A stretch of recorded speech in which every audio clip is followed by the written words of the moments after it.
Bonjour à tous et bienvenue dans l'interview verticale.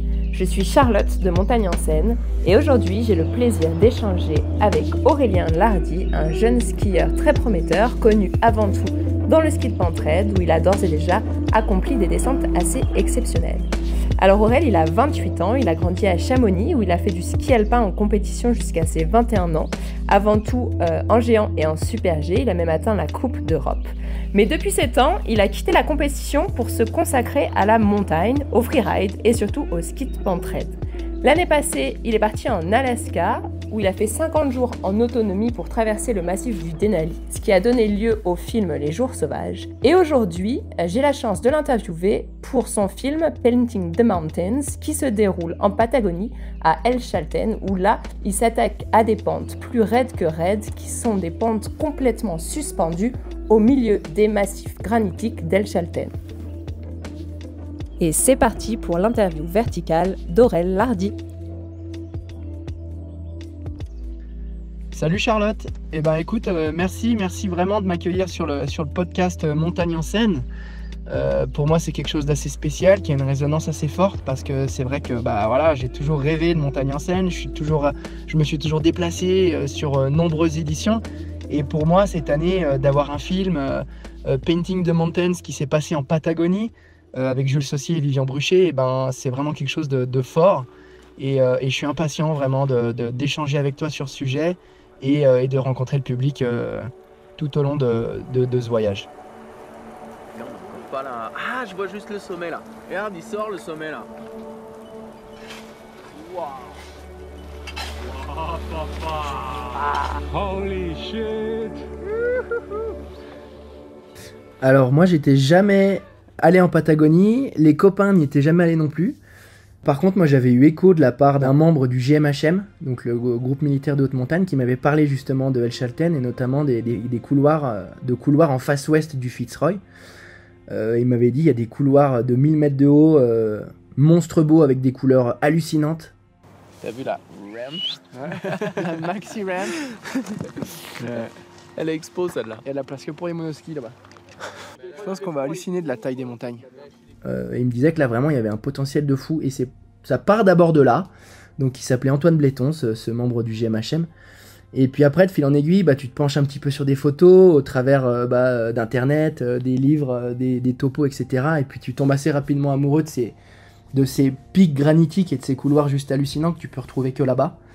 Donc c'est un petit peu comme ça que la genèse de ce projet elle est née quoi.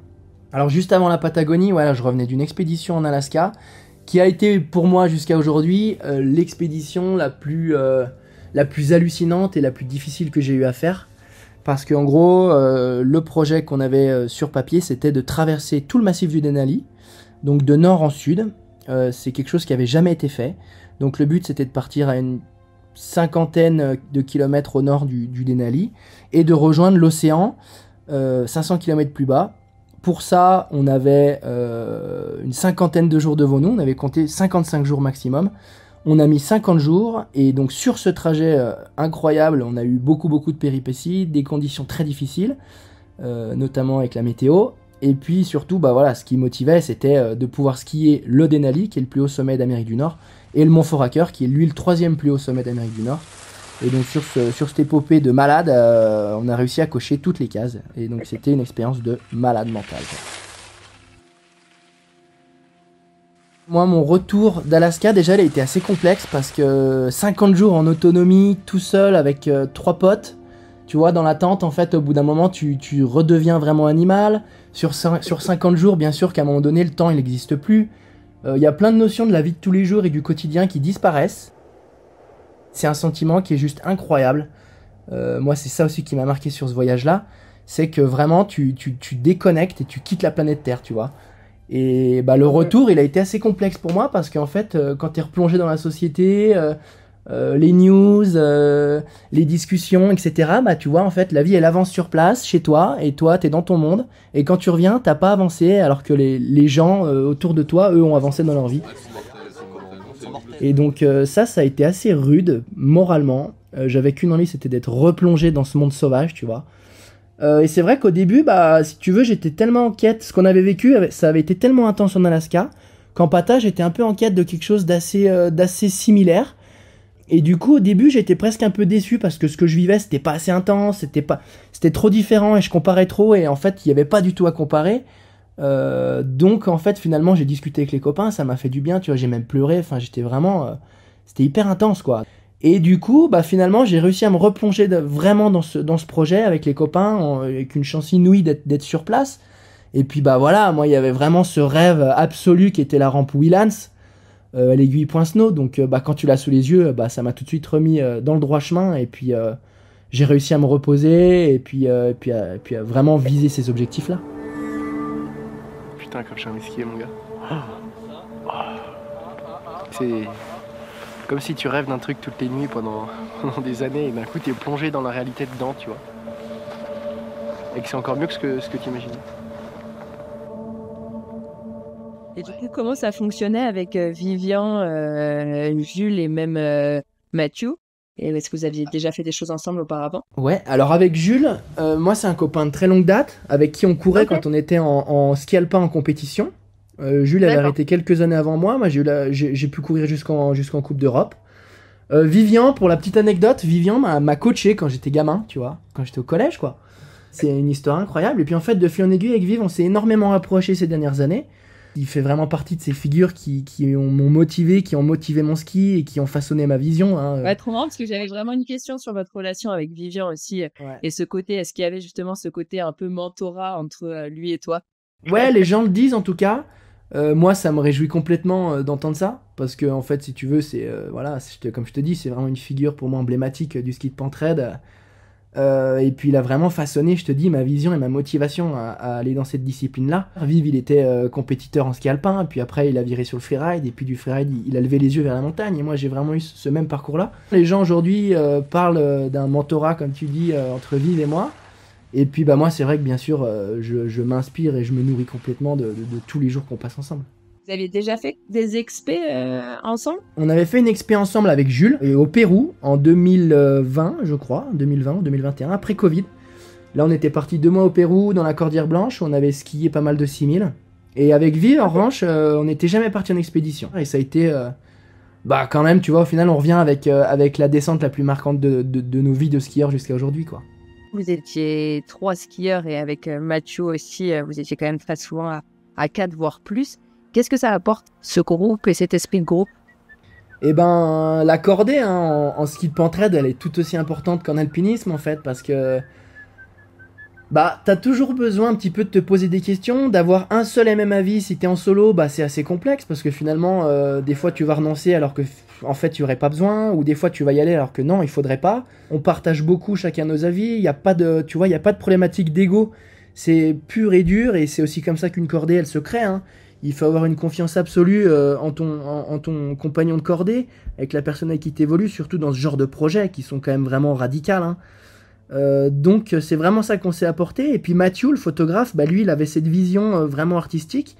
Et puis il avait les informations sur le massif.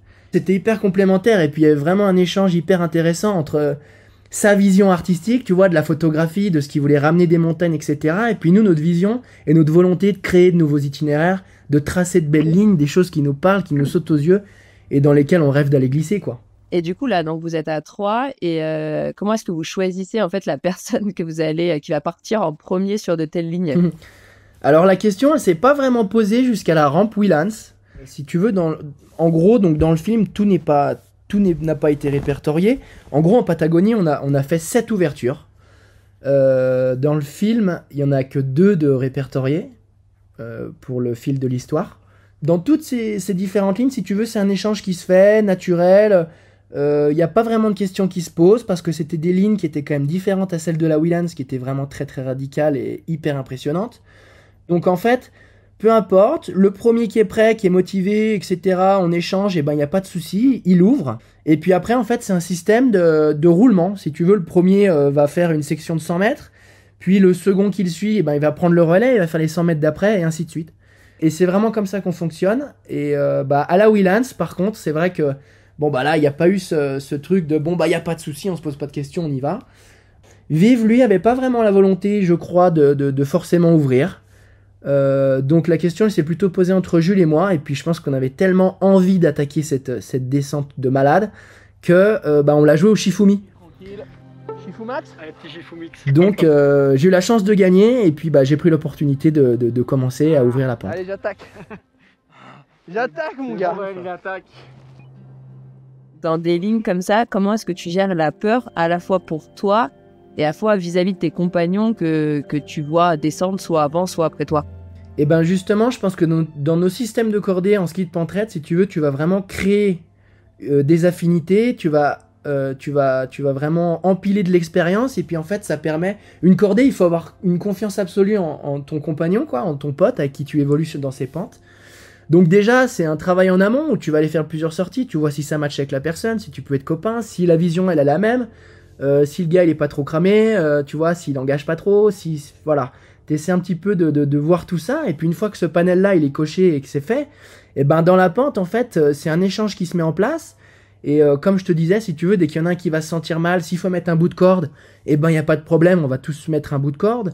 Et puis voilà, on évolue, alors forcément, oui, on a toujours un peu de pression, si tu veux, nous on est tellement concentrés sur ce qu'on fait, en fait, sur notre gestuelle et ces virages qu'on connaît par cœur finalement, mais en fait, des fois, t'as une telle exposition au vide, que ton cerveau, naturellement, il y a l'instinct de survie qui prend le dessus, il dit mais qu'est-ce que tu fous là, espèce d'imbécile, tu vois.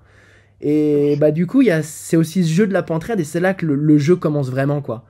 Et donc, chacun se gère, et puis on s'accompagne les uns les autres comme on peut, en se donnant les informations de la neige, les informations éventuellement s'il y a des rochers qui sont cachés, mais voilà, on supporte les uns les autres, on se regarde, et puis on s'encourage. Recule un peu, moi je suis un peu plus loin.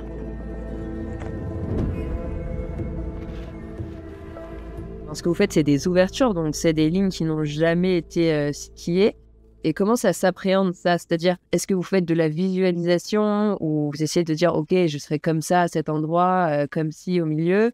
Et est-ce que ça, c'est complété par, j'imagine, peut-être du repérage à la montée? Encore faut-il monter dans la pente, ce qui n'est pas non plus tout le temps le cas. Enfin, comment vous arrivez vraiment à vous dire, ok, là, on teste et on pense qu'on y sera, quoi. Et le travail, il va commencer déjà avec Mathieu, par exemple, tu vois, qui lui avait quand même un panel assez large de photographie, parce que c'est quand même un coin spécifique où nous, on n'avait pas vraiment d'informations. Alors, ce qui peut très bien marcher aussi, c'est de se plonger dans les topos de grimpe, en fait. La plupart des lignes qu'on ouvre, tu t'ouvres un topo de grimpe et de mixte en cascade de glace, il y a des itinéraires qui, nous, vont nous parler à ski. Une fois que tu as quand même l'information, une photographie assez nette et claire de l'itinéraire, on arrive à identifier où est-ce qu'il y aura des rappels, on arrive à identifier dans quel sens il faudra arriver à cet endroit-là pour pas être bloqué.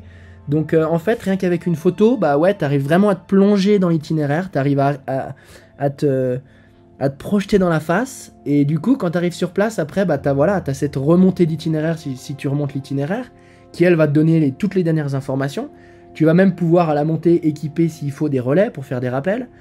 Et puis on a fait une ouverture en pata où on est arrivé à vue, donc par le haut, sans remonter l'itinéraire. Donc là vraiment t'arrives par le haut et tu découvres la ligne au fur et à mesure en la descendant. Et puis tu t'appuies sur les photographies que t'avais, t'imagines un petit peu l'environnement dans lequel tu te situes, où tu es par rapport à la photo que t'as sur ton téléphone. Et puis après c'est vraiment jouer sur le moment, au feeling, et puis y aller au sens as, quoi. Voilà. La descente finale, c'est la descente de la rampe, ou ce qui est littéralement au milieu d'un big wall, quoi. Est-ce que tu avais déjà vécu une descente d'une intensité pareille dans les Alpes? Et est-ce que tu as ressenti quand tu étais en bas? Déjà, pour l'historique de cette ligne, tu vois, ça fait partie des choses, moi, quand j'ai vraiment commencé à me plonger dans la Patagonie, et mon envie d'y aller qui a fait que grandir, et j'étais tombé pour l'historique, sur la vidéo d'Andreas Fransson, un skieur suédois qui aujourd'hui est décédé, tu vois. Et en fait, il avait fait l'ouverture de cette Wilans. C'est lui qui l'a skié en premier. Et il y avait quelques images sur internet de Bjarne Salen. Et en fait, c'était juste complètement lunaire. C'était quelque chose que j'avais jamais vu ailleurs et qui en fait n'existe nulle part ailleurs. Et donc déjà, tu vois ça. Et moi, tu vois, c'est marrant. Je m'étais dit, j'avais vu ça il y a peut-être 10 ans. Donc j'avais 18 ans. J'avais pas vraiment commencé encore la montagne. Et en fait, je me disais, mais en fait, si un jour j'ai la chance de faire ça, mais j'aurais bouclé la boucle, quoi, tu vois. Bon, aujourd'hui, en fait, les choses font que non, je l'ai pas bouclé et je suis loin de l'avoir bouclé. Mais, ouais, tu vois, cette ligne, c'était quand même vraiment quelque chose d'hyper intense. Tu voyais qu'il y avait quelque chose d'assez unique, très engagé, très exposé. Et dans les Alpes, il y a des lignes comme ça, effectivement. Mais en fait, ce mur granitique, il fait 2 fois la taille des drues, tu vois. Et du coup, rien que de se l'imaginer, c'est assez impossible. Et donc, moi, ce que j'aime bien comparer, pour vraiment imaginer cette Willands, c'est que les drues, ça fait 900 000 mètres de haut. Et ben la Willands, c'est comme si elle était située à son sommet. Et en fait, c'est une rampe inclinée à 55 degrés, voire par endroits plus. Et la pente, elle, traverse le Big Wall et plonge complètement dans le vide. Donc, t'as plus de 1000 mètres sous les pieds. On bétonne, mon pote, il y a plus de 1000 mètres de vide. Alors, joue pas au con. Et en fait, les virages, finalement, c'est pas les endroits les plus raides dans lesquels on a eu à évoluer. C'est rien de jouer au con. Par contre, le jeu, il est complètement mental et ben ouais, forcément, bah, tu luttes un petit peu contre ce vide, contre cette peur de la chute et de la mort, en fait. C'est ce qu'on va chercher et c'est ce que je voulais absolument vivre et ce qu'on a vécu là-bas, je sais pas si on le revivra dans notre vie.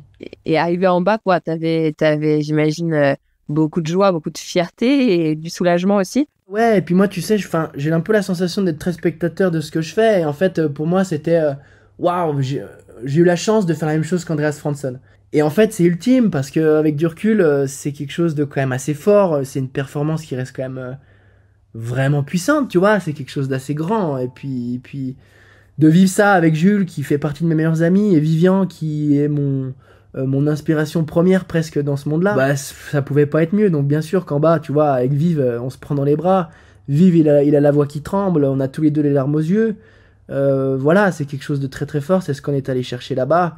Et j'espère qu'un jour on arrivera à revivre quelque chose d'aussi intense. Est-ce que tu crois qu'on touche à la limite du ski de pentraide, ou est-ce que il y a encore beaucoup de possibilités? Bah je pense que, alors, la limite du ski de pentraide, dans son inclinaison en tout cas, je pense qu'on peut aller faire encore plus raide. Ça c'est possible. Par contre, je suis pas sûr qu'il y ait d'équivalent sur la planète au niveau d'une ligne en termes d'exposition, d'engagement et de vide. Sincèrement, je crois pas qu'il y ait de wall plus énorme avec une bande de neige qui la traverse. En tout cas, je l'ai pas encore trouvé, hein, j'essaie d'ouvrir des bouquins. Mais franchement, je crois que là, on tient vraiment quelque chose d'assez unique. Et ouais, on l'a vécu à fond et on a tremblé, quoi. C'était trop bon. Merci, mon gars. Wow, merci beaucoup. Putain. Ah, je saurais pas aller là sans vous, hein. Oh.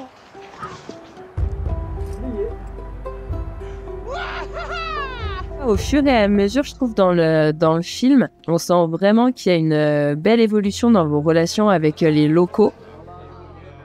Est-ce que toi, c'est quelque chose que tu as ressenti et comment tu as vécu ça? Bah ouais, bah et puis pour moi, c'est quelque chose qui fait vraiment partie des piliers importants d'une expé. C'est, tu vois, ça me plaît pas vraiment l'idée d'aller sur place, rester 3 semaines, scorer des trucs et repartir.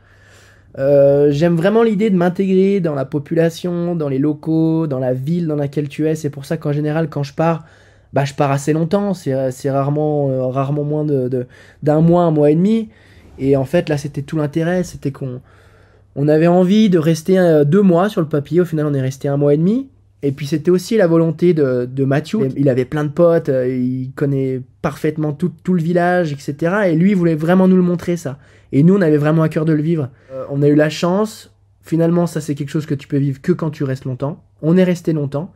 Et on est arrivé avec un peu de stress, un peu tendu, forcément. T'arrives dans un nouvel environnement, t'as des projets vraiment gros.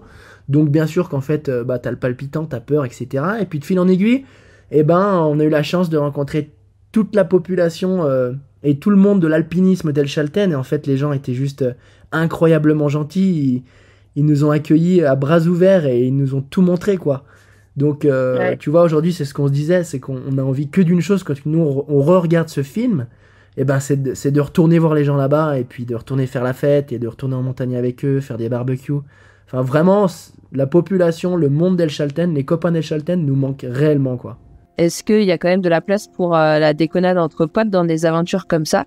Eh bah oui, bien sûr que ça a la place. Et puis, il faut qu'il y ait cette place-là pour la déconne, pour faire les cons. C'est un choix de la réal, là, dans ce film-là, de pas forcément tout montrer. Mais en fait, dans l'idée, à chaque fois qu'on revenait de montagne, ben le soir, on était au bar et puis c'était la fête, quoi. Donc on a passé des soirées un peu bien épicées, tu vois, on a vraiment rigolé, on s'est fait des maxi copains. Et puis tout au long du voyage, en fait, il y avait que des déconneurs dans le groupe, donc on a passé notre temps à rigoler. Dimanche 1er octobre, passage de la perturbation avec de la neige et surtout beaucoup de vent. Lundi 2, un peu des éclaircies le matin, mais rapidement de la neige, avec du vent de nord. Ensuite, succession d'importantes perturbations, avec bien sûr beaucoup de vent. Et après, par contre, bah voilà, à partir du moment où il y a le beau temps qui se réinstalle et qu'il y a les créneaux qui se présentent, bon bah là, tu te reconcentres, tu repars dans ce monde un peu de froid, de glace et de verticalité, et ben là, il faut savoir mettre un petit peu de côté les conneries, ou en tout cas, le temps de l'approche, tu peux te permettre de déconner, et puis quand vraiment on se met dedans et que c'est le moment d'y aller, et ben là vraiment, on se met à 200% dans le projet. Et est-ce que tu as une anecdote particulière à nous raconter sur ce film ? Par rapport à ce qu'on aurait pu voir à l'image, par rapport à ce que tu veux. Moi, je vais te dire l'anecdote la plus drôle, c'est que on a ouvert une ligne le 28 septembre. Le 28 septembre, c'est mon anniversaire. Donc, c'était le jour de mes 27 ans. Et c'est une ligne qu'on était parti faire à la journée. Et puis, sur le retour, en fait, il y avait les lacs gelés qu'on avait traversés jusqu'à maintenant sans encombre. Et ils commençaient à fondre. Et moi, ça, c'est vraiment quelque chose qui m'a marqué. Et je pense qu'il a marqué tout le monde. C'est que, en fait, au final, moi, j'étais devant sur ce lac gelé. Et puis, essayer de forcer au travers de la glace, etc., d'iceberg en iceberg, j'ai vraiment fini par traverser la glace. Et là, j'ai vécu une expérience assez lunaire, quoi. Tu vois, je me suis retrouvé tout habillé, sac à dos sur le dos, ski au pied. Voilà, vraiment en mode ski de rando, le cul dans l'eau, quoi. Et donc là, les copains, forcément, ils commencent un peu à paniquer, etc. Et puis ils ont réussi à me sortir en me jetant la corde. Mais il restait encore 15 km à marcher pour retourner jusqu'à El Chalten. Donc ils m'ont chacun un peu prêté des fringues, tu vois. Et ça, c'est une anecdote assez forte et vraiment marrante aujourd'hui de ce voyage en pata. T'as pas dû comprendre ce qui t'arrivait, non ? Ah non, mais c'était un enfer. Et puis en fait, tu dis là, vraiment, là, je suis vraiment dans la merde. Là, j'ai maxi traversé la ligne rouge.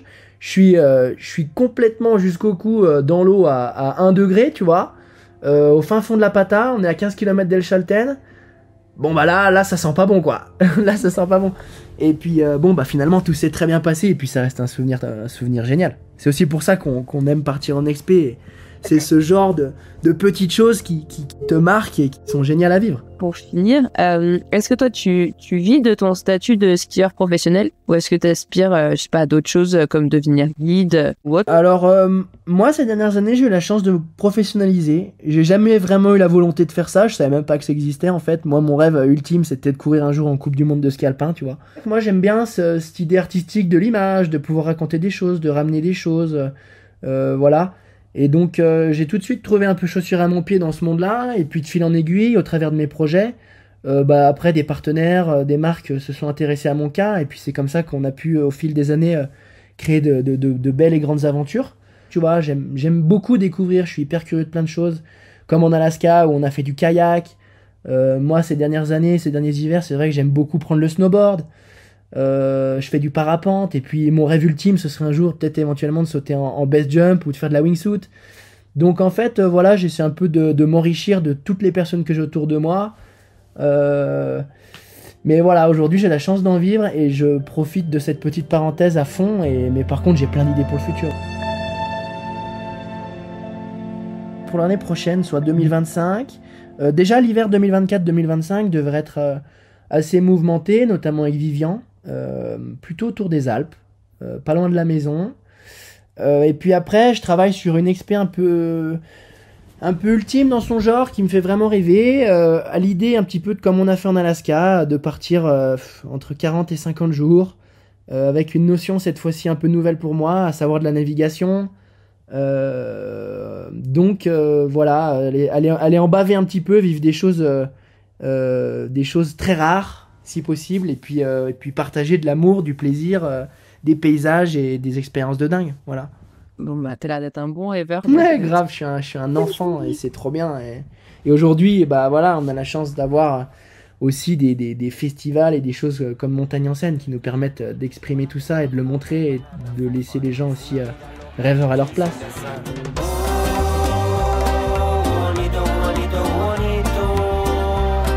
Juanito, Juanito, Juanito.